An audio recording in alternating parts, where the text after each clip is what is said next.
Ziegenbalg is of supreme importance in a modern world riven by dissension, because no one can teach us better than he did how to get on with others, in spite of the recognition that the other people that he is living with are so different.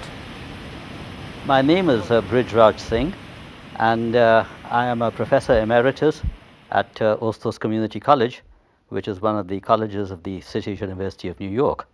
I have been a teacher of English for 40 years now at college and university level. I taught English in India for 20 years, and for the last 20 years I have been teaching here in New York, from which position I have just retired. I am the author of a number of works, the most recent of which is my book on Ziegenbalg called The First Protestant Missionary. I became interested in Ziegenbalg almost by accident. I had never heard of Ziegenbalg, and here he was, such an interesting person, doing such groundbreaking work in cross-cultural relationships, which is something that has always interested me.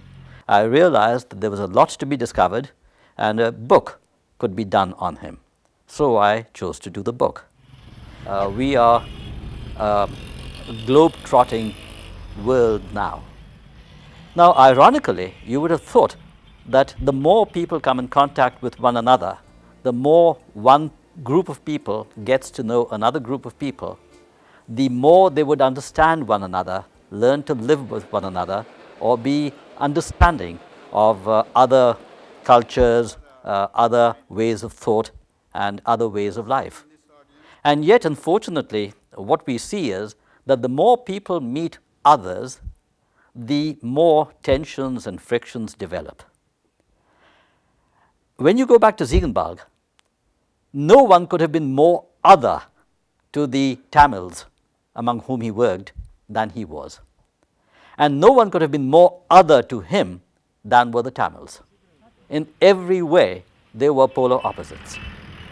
They practiced different religions, they had different cultures, they had different languages, different worldviews, different systems of belief, of morality, of life. And yet, in the short time that Ziegenbalg lived in South India, he developed a rapport with the people that he was living with, and they learned to love and understand and deal with him in a way that I think 300 years down the road should be a lesson to all of us.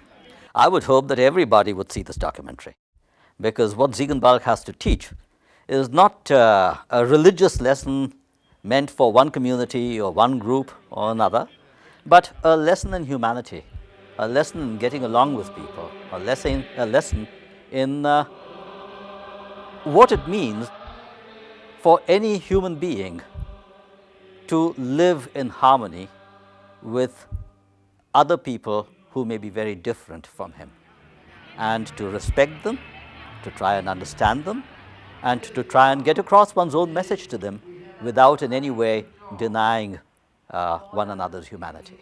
I think this is really Ziegenbalg's lesson for us. It is a lesson, I think, that is being forced upon us by the very nature of the lives that we live. And therefore, it is my hope that what Ziegenbalg has to show us will be something that will be heard and followed by everybody. So who should watch this movie? I would say everybody who understands the English language, and even those who do not understand the English language should watch it.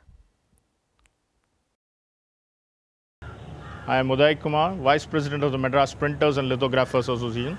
It's a 54 years old association with members throughout Tamil Nadu. The printing industry are there as members. We have, last year in 2006, we have started up a printing institute as such at Tranquebar at the same venue where Mr. Ziegenbalg has had his first press of printing.